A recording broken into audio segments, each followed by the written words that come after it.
Grief की symptoms क्या है, ग्रीफ की स्टेजेस मैंने पिछली वीडियो में बताई, अगर किसी ने नहीं देखी तो वो देख लें। और अब जो है ग्रीफ के सिम्पटम्स क्या हैं। ग्रीफ में क्या होगा, इमोशनल नमनेस हो जाएगी, फीलिंग ऑफ कन्फ्यूजन होगी, डिसबिलीव अबाउट द लॉस, जो भी लॉस हुआ है, जो भी सिनेरियो है, सिचुएशन है, उसके बारे में यकीन नहीं होगा। फिर उसके बाद या तो वो बंदा ज़्यादा सोएगा या कम सोएगा। फिर उसके अलावा अपने आप को बंदा नंबर 4 पे अपने आप को बिजी कर लेगा, इतना ज़्यादा बिजी करेगा ताकि वो उस सिचुएशन से या उस लॉस से खुद को डिस्ट्रैक्ट कर सके। और फिर चौथे नंबर पे है कि वो अपने आप को किसी ना किसी सब्सटेंस, जैसे लोग किसी एडिक्शन में, किसी ना किसी चीज़ में चले जाते हैं ताकि वो उस रियलिटी से डिस्ट्रैक्ट रहें।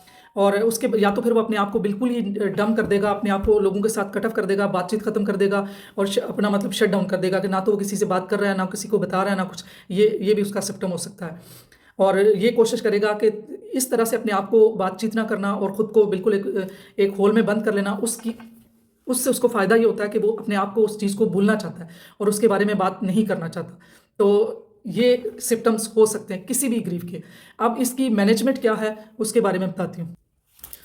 मैनेजमेंट में है, पहली जो स्टेज है उसमें बार्गेनिंग और डिनाई। और डिनाई में इंसान रियलिटी को एक्सेप्ट नहीं करता और उसमें उसकी दी हुई चीज़ों को संभाल के रखता है, उसको टेक्स्ट करने लगता है, उसको फ़ोन करता है, वो मानता ही नहीं कि नहीं नहीं ऐसा नहीं हुआ। मिसाल के तौर पे किसी की डेथ हुई है तो इंसान कहता है कि नहीं वो मर ही नहीं सकता, ऐसा नहीं हुआ। तो या फिर उसकी जो चीज़ें होती हैं वो संभाल के रखना, फिर उसकी जो जैसे चेयर है तो एक चेयर अलग से रखना, नहीं इस चेयर पर तो ये अभी वो आएगा और बैठेगा। या किसी की मदर की डेथ हो कहेगी नहीं यहाँ पर ये चेयर तो मेरी माँ की है, वो खाली एक चेयर रख देगी, माँ को टेक्स्ट करने लगेगी। फिर इसी तरह जो उसकी बिलोंगिंग है, उसकी चीज़ें हैं, कपड़े हैं, वो रखेगी नहीं ये मेरी माँ के हैं, वो ये डिनाई फेज़ में होगा। तो अब इस फेज़ में हम मैनेजमेंट क्या करेंगे, तो इसकी मैनेजमेंट यह है कि उसको एक्सरसाइज के लिए कहेंगे वॉक करे और उसके साथ मतलब वॉक और इस तरह की बॉडी मूवमेंट्स करे। नंबर 2 पे पेंटिंग है, ड्राइंग है और जर्नलिंग है, लिखना है।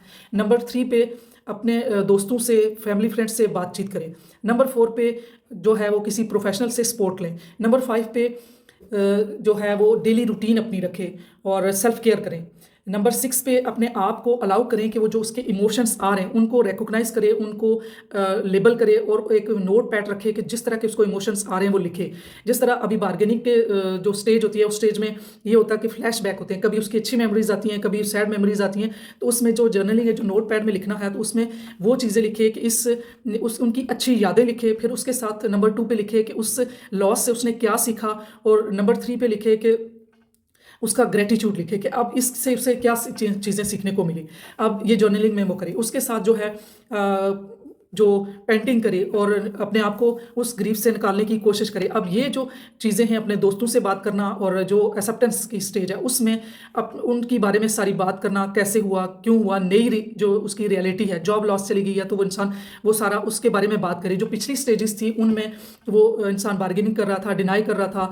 फिर उसके बाद डिप्रेशन फेज़ थी, डिप्रेशन में जो था वो अकेले इंसान डिप्रेशन में भी ज़्यादा टाइम नहीं लगाए, क्योंकि उस डिप्रेशन फेज़ में चाहिए कि उस टाइम पे उससे लोगों से कम्युनिकेट करे, उसकी अच्छी बात जो है वो बताए, उससे जो हुआ है उसके बारे में डिटेल वो लिखे।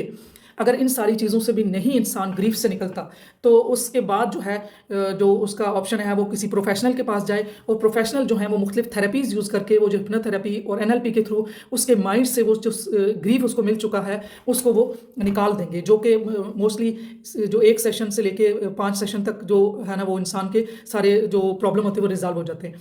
तो ये स्टेजेस के बारे में आपको अगर कुछ मालूमात मिली, आपको अच्छा लगा, आपको लगा कि ये वीडियो किसी काम की है, तो आप अपने दोस्तों के साथ शेयर करें, ऐसे लोगों के साथ शेयर करें जो किसी ना किसी गम, किसी ना किसी परेशानी से गुजर रहे हैं, ताकि उनको ये पता चले कि जो उनके ऊपर स्टेज गुजर रही है ये एक नेचुरल नॉर्मल मेंटल रिस्पॉन्स है, ये हमारा दिमाग का डिफेंस मैकेनिज्म है और ये एक नेचुरल है और एक टाइम के साथ साथ इंसान इस ग्रीफ से निकल आएगा। और जो यही सवाल बार बार पूछा जाता है कि सबसे जो लॉन्गर स्टेज ग्रीफ की कौन सी है, तो वो प्रोबेबली जो है ना वो डिप्रेशन है।